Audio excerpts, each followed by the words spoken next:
வாலறிவு ஊடக நண்பர்களுக்கு வணக்கம். நம்ம சேனலில் பண்டைய இந்தியாவின் வரலாறு குறித்து தொடர்ந்து நாம் காணொலிகளை பார்த்துட்டு வரோம். அந்த வகையில் இன்றைக்கி நாம் மகாஜனபதா அப்படின்னா என்னங்கிறத பற்றி நாம் பார்க்கலாம். ஏற்கனவே நம்ம சேனலில் வெளிவந்த வீடியோக்களில் நாம் ஆரியர்களுடைய தோன்றலை பற்றியும் ஆரியர்களுடைய வேத காலத்தை பற்றியும் பார்த்துருப்போம். அதே மாதிரி ஆரியர்கள் ஜனபதா அப்படிங்கிற பேரில் அரசுகளை நிரூபித்து ஆண்டுட்டு வந்தாங்க அப்படிங்கிறத பற்றியும் நம்ம ஏற்கனவே வெளிவந்த வீடியோக்களில் நாம் பார்த்துருப்போம். அதன்படி இப்போ நாம் ஜனா அப்படின்னா என்னங்கிறத பற்றி பார்க்கலாம். இந்த ஜனாங்கிற வார்த்தை பொதுவாக மக்களை குறிக்குது. நம்ம பேச்சு வழக்கில் ஜனங்கள் ஜனம் அப்படின்னு நம்ம கேள்விப்பட்டிருப்போம். அதனால் இந்த ஜனாங்கிற வார்த்தை மக்களை குறிக்குது. அதே மாதிரி பதா அப்படின்னா என்ன அப்படின்னு பார்த்தோம் அப்படின்னாக்கா, பதா அப்படின்னா ஃபுட், அதாவது நம்மளோட காலடியை பதா குறிக்குது. அதாவது ஆரியர்களுடைய காலடி தடம் பதிந்த அரசுகள் என்பது இதற்கு ஒரு தெளிவான விளக்கம் ஆகும். ஜனபதா என்றால் ஆரியர்களின் காலடி தடம் பதிந்த அரசுகள். ஆரியர்கள் இந்தியாவுக்கு வரும்பொழுது சிந்து சமவெளி நாகரிகத்தை அழித்தார்கள். அது நமக்கு தெரிஞ்ச விஷயம். அப்படி அழிச்சிட்டு அவங்க வேத காலத்தை உருவாக்கினாங்க. அப்பொழுது அவங்க அதன் கூட ஜனபதாக்களை உருவாக்கினார்கள். ஜனபதாக்களை உருவாக்கி அந்த ஜனபதாவை ஆண்டவன் ராஜா என அழைக்கப்பட்டான். வேத காலம் என்பது ஒரு இரும்பு கால நாகரிகம். அதனால் இரும்பு அதிகமாக அவங்களுக்கு தேவைப்பட்டது. அதனால் இவங்க என்ன பண்ணுறாங்க அப்படின்னாக்கா, கங்கை சமவெளியில் உள்ள அரசுகளை உருவாக்கினார்கள். மேலும் ஈரானிலிருந்து எடுத்துகிட்டு வரப்பட்ட இரும்பு மற்றும் குதிரைகளை வச்சு தான் சிந்து சமவெளி மக்களை அவங்க அழிச்சாங்க அப்படிங்கிறதையும் நாம் முன்னாடி வீடியோவில் பார்த்துருப்போம். இந்த ஆரியர்கள் தூக்கி பிடித்து கொண்டாடும் இந்த ராமாயண கதைகளில் வர பரதன், ராமன் எல்லாருமே ஜனபதாவை ஆண்ட குறுநில மன்னர்கள் தான். ஆனால் அவர்கள் ஒட்டுமொத்த இந்தியாவையே ஆண்டதாக நம்ம ஆரியர்களால் கதை திரிக்கப்பட்டு உள்ளது. நம்ம ராமாயண கதையில் வர ராமன், பரதன் எல்லாம் கோசலம் அப்படிங்கிற ஒரு ஜனபதாவை ஆண்டிருக்காங்க. இதுவும் ஒரு குறுநில ராஜ்யம்தான். மேலும் இது உத்தரப்பிரதேசத்தில் இப்போதைக்கு இருக்குது. அதுபோல் மகாபாரதத்தில் கூறப்படும் கௌரவர்கள் மற்றும் பாண்டவர்கள் குரு அப்படிங்கிற மகாஜனபதாவை ஆண்ட குறுநில மன்னர்கள் தான். ஆனால் நம்ம சங்கிங்க என்ன சொல்கிறாங்க அப்படின்னாக்கா, பரதன் நம்ம ஒட்டுமொத்த இந்தியாவையே ஆண்டான், அதனால தான் நம்ம நாட்டுக்கே பாரதம் அப்படின்னு பேர் வந்ததுன்னு நம்ம சங்கிங்க நமக்கு அதில் பூ சுற்றிட்டு இருக்கானுங்க. மேலும் இந்த மகாவீரர், புத்தர், மற்களி இவங்க எல்லாருமே ஜனபதாக்களை ஆண்ட மன்னர்கள் தான். இவங்க அந்த நெறி பிடிக்காம விலகி புத்த மதத்தில் தன்னை இணைச்சிக்கிட்டாங்க. கிபி 6ஆம் நூற்றாண்டில் கிட்டத்தட்ட 16 மகாஜனபதாக்கள் வடக்கில் இருந்ததாகவும் அதில் அங்குதாரா நிகாயா அப்படிங்கிற ஒரு பௌத்த நூல் அதை குறிப்பிடுது. அதே மாதிரி பகவதி சூத்திரம் அப்படிங்கிற ஒரு ஜைன மத நூலும் 16 மகாஜனபதாவை பற்றி குறிப்பிடுது.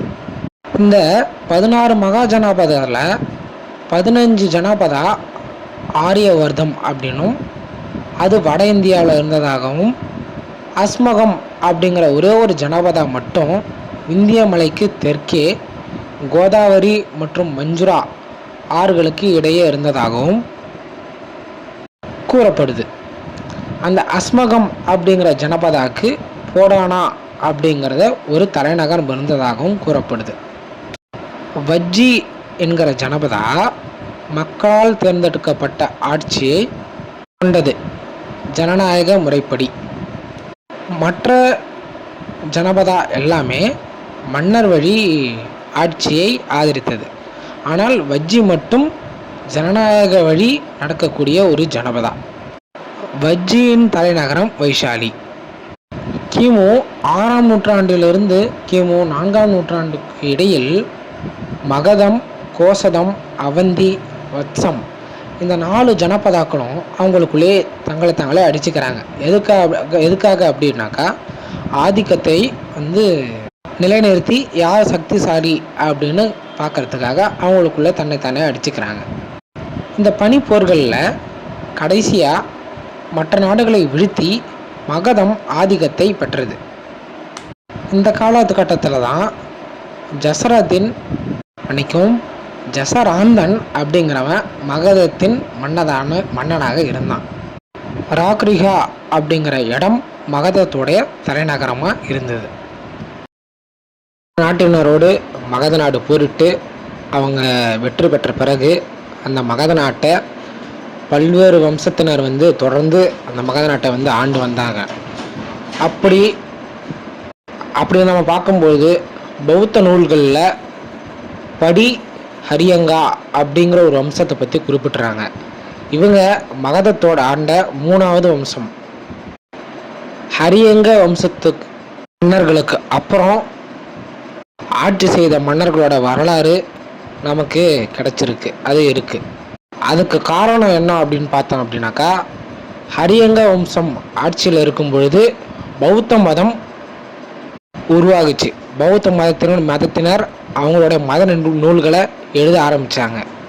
அப்படி மத நூல்களை எழுதும் பொழுது அதற்கூடவே ஆட்சி செய்த மன்னர்களோட வரலாறும் சேர்த்து எழுதப்பட்டது. அதன் மூலயமாக நமக்கு ஹரியங்க வம்சத்தினருக்கு அப்புறம் ஆட்சி செய்த மன்னர்களோட வரலாறு நமக்கு கிடைக்கப்பட்டது.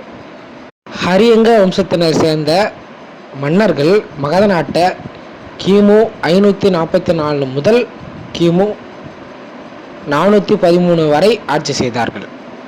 இவர்கள் ராஜ்கிரிகாவை அப்படிங்கிற ஒரு நகரத்தை தலைநகராக கொண்டிருந்தார்கள். மற்றும் மகதி, பிராகிருதம் ஆகிய மொழிகள் இவர்களுடைய ஆட்சி மொழியாக இருந்தது.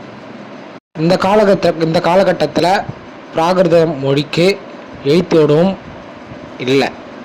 இந்த ஹரியங்க வம்சத்தை தோற்றுவித்தது யார் அப்படின்னு பார்த்தோம் அப்படின்னாக்கா, பிம்பிசாரான் அப்படிங்கிற ஒருத்தர். இவன் கிமு 544 முதல் 491 வரை இவர் ஆட்சி செய்தார். இவர் அங்கதத்தின், அதாவது அங்கதம் என்பது மற்றொரு மகாஜன சபா, அதன் மீது இவர் போர் தொடுத்து அந்த அங்கதத்தை வென்று தன்னுடைய மகனான அஜாதசத்ருவை அப்படிங்கிறவரை ஆளுநராக நியமித்தார். பிம்பிசாரான் லிச்சாவி அப்படிங்கிற ஒரு குலத்தைச் சேர்ந்த ஒரு பெண்ணை மணம் முடித்தார். இந்த லிச்சாவி அப்படிங்கிற குலம் வட இந்திய வரலாற்றில் மிக முக்கியமான ஒரு குலமாகும்.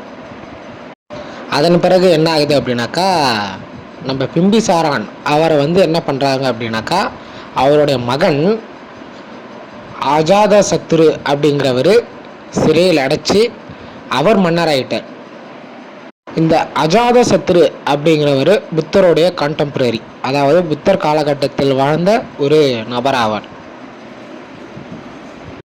இந்த அஜாதசத்ரு தன்னுடைய தாயோட குலமான லிச்சாவி அப்படிங்கிற குலத்தோடைய அரசர்கள் மீதே போர் தொடுத்தார். அதன் பிறகு புத்தர் இறந்த பிறகு ராஜ்கிரிகாவில் கிமு 483 இருந்து முதல் பௌத்த மாநாட்டை இவர் கூட்டினார். அஜாதசத்ருக்கு அப்புறம் வந்த மன்னர்கள் ஒரு வலிமை இல்லாமல் ஒரு தோய்ந்த நிலையில் காணப்பட்டார்கள். உதாரணமாக சொல்லப்போனால் உதயன் அப்படிங்கிற ஒரு மன்னர் என்ன பண்ணுறாரு அப்படின்னு பார்த்தோம் அப்படின்னாக்கா, மற்ற பிற நாட்டினருக்கு பயந்து தன்னோட தலைநகரை ராஜ்கிரிகாவிலிருந்து பாடலிபுத்திரத்துக்கு மாற்றினார். பாடலிபுத்திரா அப்படிங்கிறது நம்மளோட இப்போ இருக்கக்கூடிய பாட்னா அப்படிங்கிற ஒரு பகுதி ஆகும். இந்த உதயன் என்ன பண்ணுறாரு அப்படின்னு பார்த்தோம் அப்படின்னாக்கா, அவந்தி நாடு அப்படின்னு ஒரு நாடு இருக்குது. அந்த மன்னனான பாலா அப்படிங்கிற உத்தரவின் பேரில் இவர் கொலை செய்யப்பட்டார். இந்த குலத்தில் கடைசியாக நாகதேசகா அப்படிங்கிற ஒருத்தவர் மன்னராக இருந்தார். அவரை கொன்னுட்டு சிசுநாகன் அப்படிங்கிறவன் புதிய வம்சத்தை தோற்றுவித்தார். இந்த சிசுநாகன் அப்படிங்கிற ஒருத்தன் அவனுடைய வம்சத்தை தோற்றுவிக்கிறார். அந்த சிசுநாகன் தோற்றுவித்ததால் அவனோட வம்சத்துக்கு சிசுநாக வம்சம் அப்படின்னு பெயர் வந்து கொடுத்துருக்காங்க. அதுக்கப்புறம் இந்த மன்னர்கள் வந்து கிபி 413 முதல் மன்னிக்கவும் கிமு 413 முதல் 345 வரை மகத நாட்டை வந்து இவங்க வந்து ஆண்டிருக்காங்க. அதுக்கப்புறம் சிசுநாகன் அவன் வந்து என்ன பண்ணுறான் அப்படின்னாக்கா, காசியில் அமைச்சராக இருந்த ஒருத்தன். அவன் வந்து மகதத்துடைய தலைநகர வைசாலிக்கு வந்து மாற்றுறான். அதன் பிறகு என்ன ஆகுது அப்படின்னாக்கா,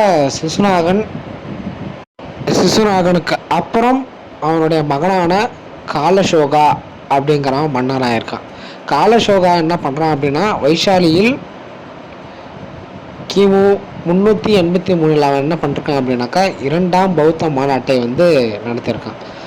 அதன் பிறகு இதை தவிர பெருசாக எதுவும் செய்யலை. அந்த 2வது பௌத்த மாநாட்டை நடத்துவதோட சரி. அதன் பிறகு எதிரிகளுக்கு பயந்து அவன் தலைநகர பாடலிபுத்திரத்திற்கு மாற்றி விட்டான்.